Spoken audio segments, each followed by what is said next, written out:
What it do? Welcome to Mo's Mental Corner, coming to you live on the couch. Man, it feels like time has definitely passed us by, you guys. But I had to come talk because I kind of been going through a situation. I know every time I talk to you guys, it's just like, dang, like she's always going through ups and downs in her relationship, and that's just because of my BPD.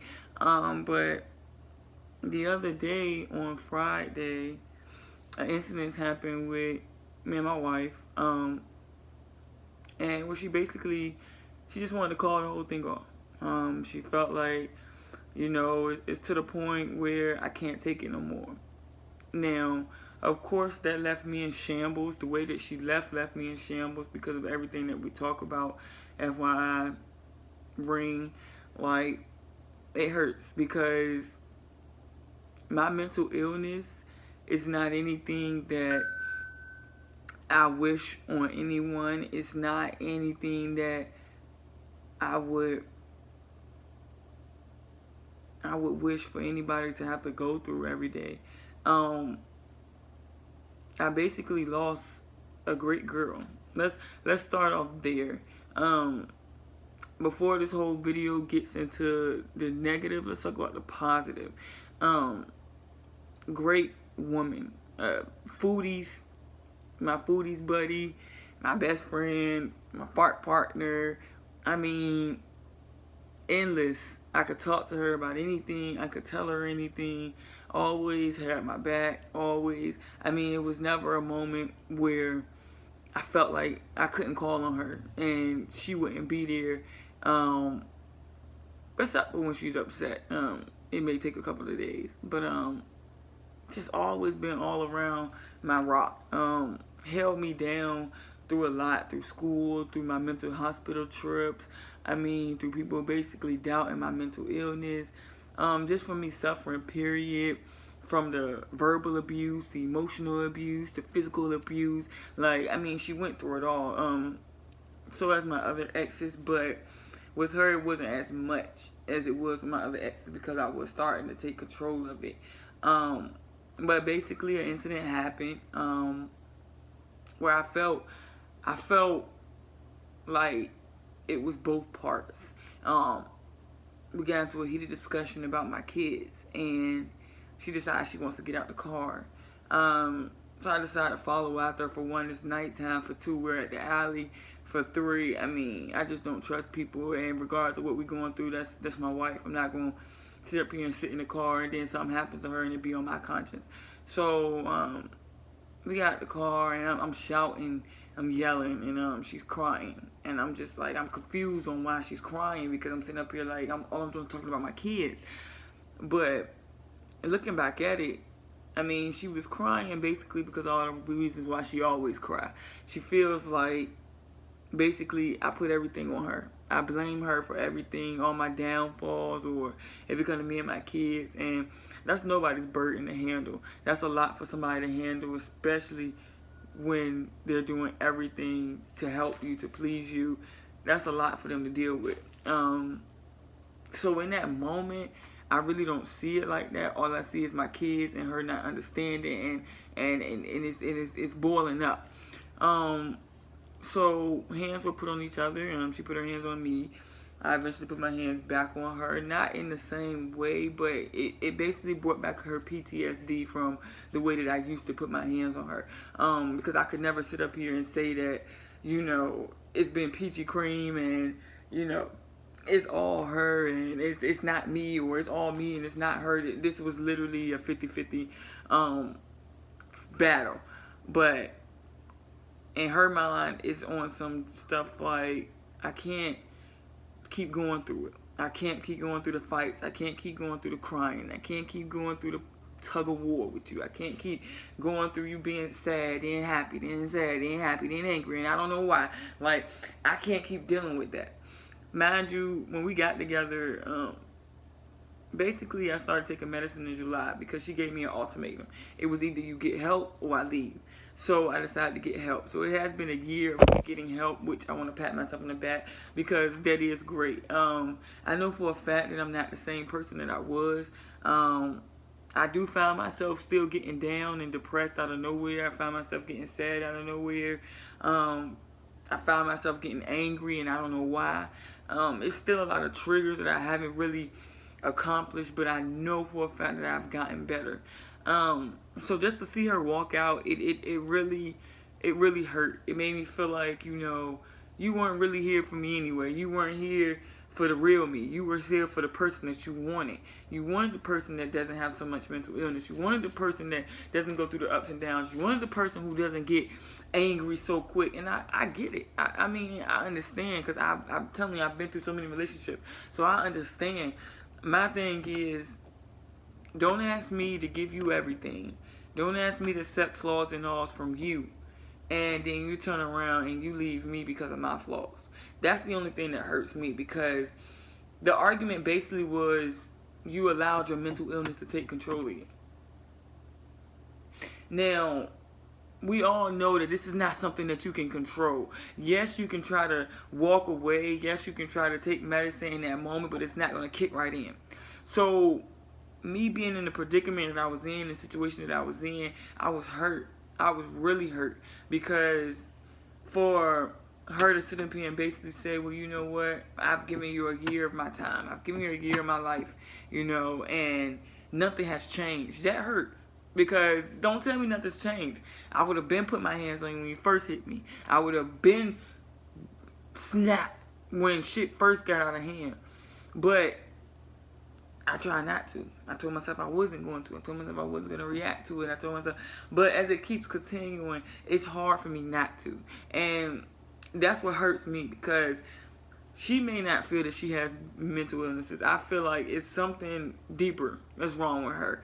And I've accepted it. I've accepted the block calls. I've accepted the fuck you, don't talk to me, I hate you. I've accepted the, if you commit suicide, don't call on me because I won't be there. I mean, it's Georgia, it's gay central, fuck you, shit like that. Like, I've accepted it all. Oh, I could be on these websites talking to this girl and that girl, and I'm not ugly, and I'm just sitting up there like, me neither.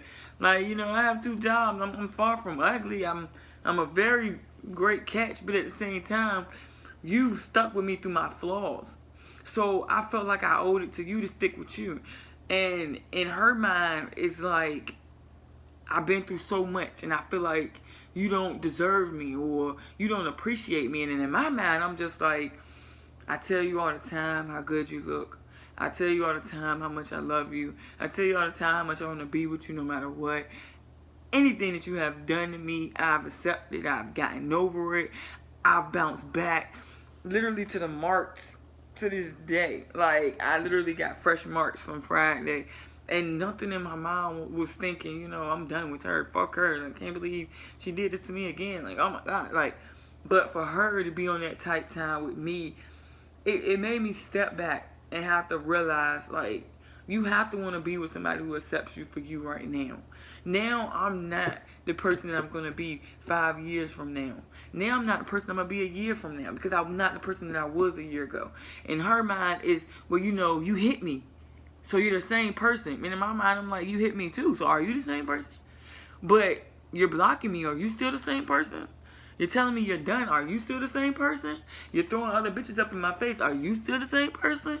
You know what I'm saying? Like, stuff like that. It makes me question you too. But in her mind, it's just like, I feel like, because in her mind, she feels like I cheated. Now, never physically cheated on her, never even went to the point of even taking it there. But me venting in my emotions, because when somebody tells you constantly when they're upset that they don't want to be with you, that they can do better, that you're a bum, that, they have a degree over you. Like, when people tell you that constantly, you start to think little about yourself. So constantly hearing that verbal abuse and constantly going through that, she not the only one. She went through the same thing with me.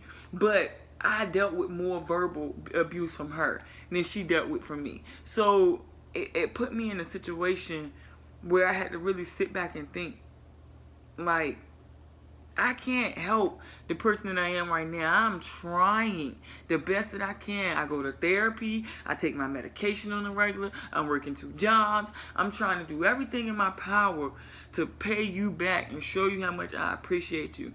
Because since February, it's been a real struggle for me, because I had to get committed into a mental hospital. Now, this is something that me and her both talked about. This is something that we both agreed on, because my mental was more important.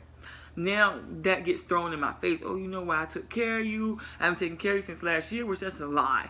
I don't know where that part came from, but I get why she feels the way she feels. So that's why I don't really try to rebuttal with her. I try to just apologize and see if we can move forward, because it's a lot of things that I can say about you and your flaws that you wouldn't want me to say.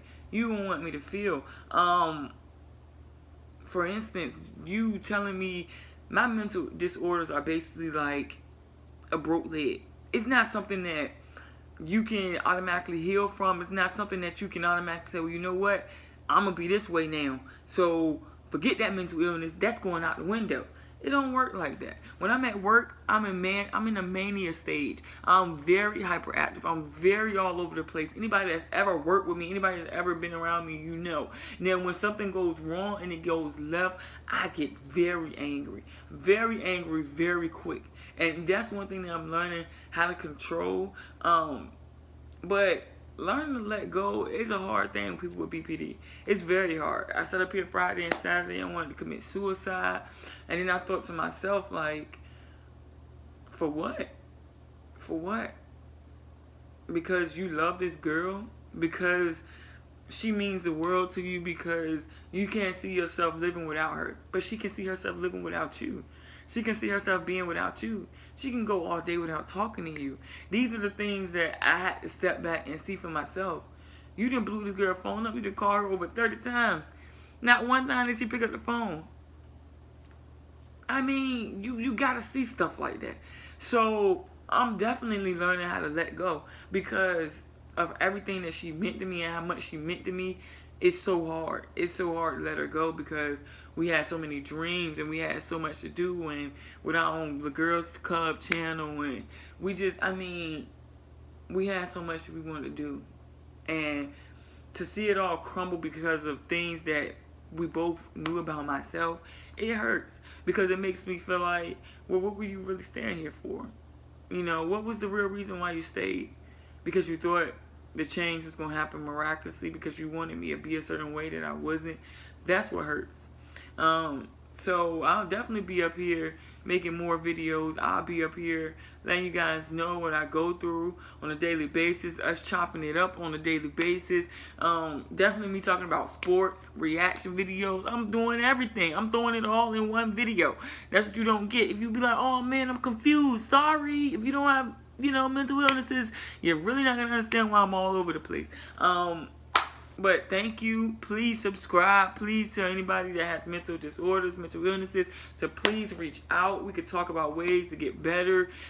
This channel is definitely for people that need help, people that's struggling in silence like I was. Don't be afraid to leave a comment. Don't be afraid to say, hey, I'm going through that too. Don't be afraid to say, hey, maybe we should do this. Maybe we should link up and we should start this, because I definitely don't mind listening. So YouTube, subscribe. Facebook, Mo McAdams, go find me. Got there, go on Instagram, Swaggy Mo, go follow me. I make Instagram TV videos also. They're basically these videos uploaded to YouTube. So definitely share. Don't be afraid. I'm definitely here to stay through the ups and downs. Hopefully I won't go into that depression state. I'm going to keep working and just see how it goes from here. But until then, you guys, I'm signing out. Peace, love, hair grease. Bloop, bloop, bloop.